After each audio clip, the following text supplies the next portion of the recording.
Hello, I'm David Hughes. Welcome to Section 2 of the Bhagavad-gita. Last time we talked about Chapter 1 and how Arjuna had a problem about fighting his relatives on the Battle of Kurukshetra. Today we'll begin discussing Chapter 2. Here's the URL where you can find the online text. Download it and read it so you know what we're talking about. In Chapter 2 of Bhagavad-gita, there are three main topics: the solution to all problems, the science of the soul, and how to recognize a self-realized soul. The second chapter opens with Arjuna accepting Krishna as his spiritual master. Up to now, they have been talking as friends.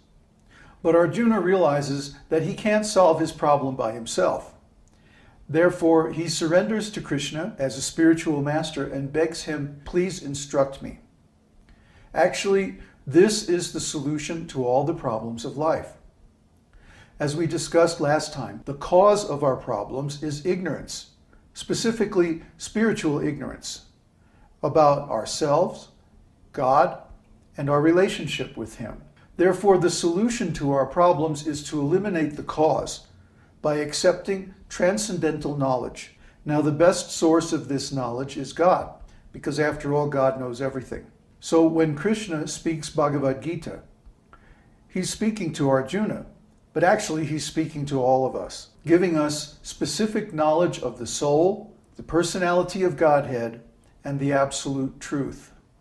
So how does Krishna instruct Arjuna? Well, first of all, he says, don't lament. Lamenting never helps anybody solve their problems. Now, does it? We have a saying, don't cry over spilt milk, meaning that if you spill the milk, no matter how much you cry, you'd never get it back in the bottle again. So lamentation is really useless. It's wasted energy. Maybe by lamenting, we're hoping somebody else is going to come along and solve our problems. But that doesn't really work. We are responsible for the condition we're in, and we are also responsible for getting ourselves out of it. We're responsible for the cause and the effect of our actions. We may not like this, but that's the way it is. So crying about it is not going to help anything.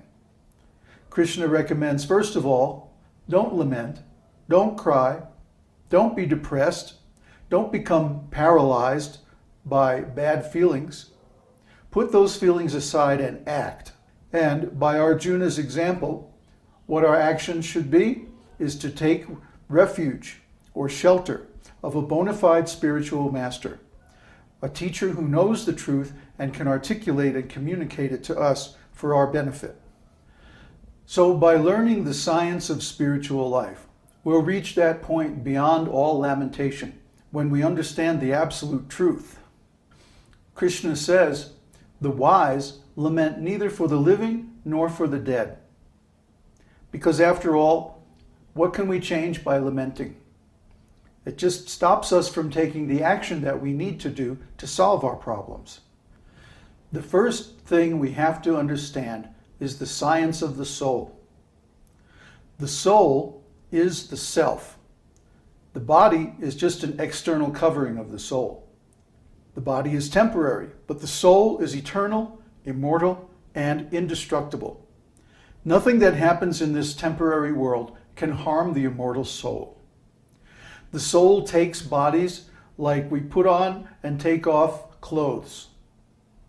So we may change from this body to another body, but that doesn't change who we really are. Who we really are is a spirit soul in an eternal relationship with God. The more we can understand about that relationship, the better our condition will be. The happier we'll be, the less problems we'll have, and the more facility we'll have for doing whatever we want to do. So Bhagavad-gita teaches us, first of all, the science of the soul. And what is true about the soul is true about all spiritual things. Everything that is temporary, changing, or has a beginning or an end is material. But the soul is immortal, eternal, and indestructible. So is the spiritual world. So is God. And so is spiritual truth. These truths are eternal and unconditional. They're not dependent on any circumstances. They are true for all time, in all places, for all individuals, and in all conditions of life or existence. This is called absolute truth. And we should understand the difference between material and spiritual. Material things are affected by time and conditions and have a beginning and an end. But spiritual things are always eternal. They don't have any beginning or end because they exist in a higher dimension beyond space and time. So the first thing we have to understand is the difference between the body and the soul. The body is temporary, so nothing can save it. And the soul is immortal, so nothing can harm it.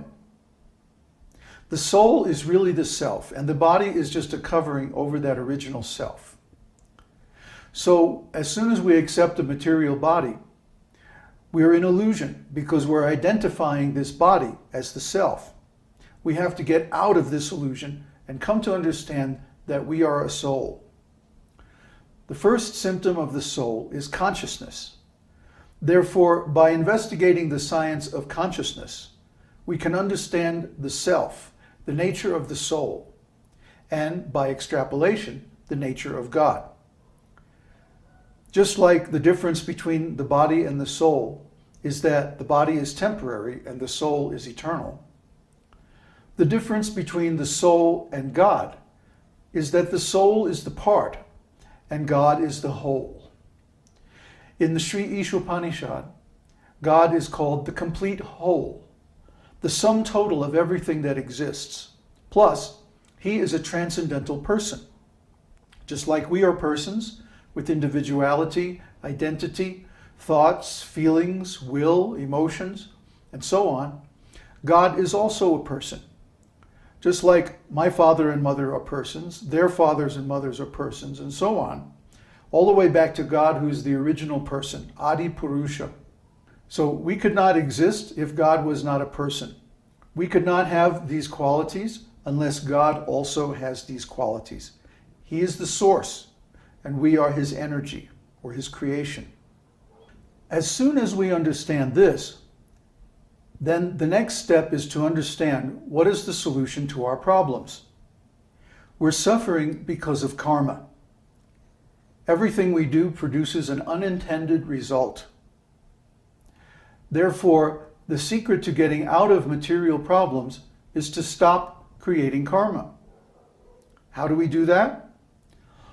When we deliberately give up the result of our work for a higher spiritual purpose, then that work does not create karma. Therefore, we should not hesitate nor lament, but we should work according to spiritual principles, giving up the result of our actions as a sacrifice to God. By doing this, we become detached from the results of our activities, we become free from karma, and we also get into a position where we can realize our actual spiritual identity. This is the art and science of devotional service. And actually the conclusion of Bhagavad-gita is that we should dovetail all of our work in devotional service by offering the results of our activities to God. And as we go through Bhagavad-gita, we'll discuss more and more details on how to actually do this. Om Namo Bhagavate Vasudevaya. Om Namo Bhagavate Vasudevaya.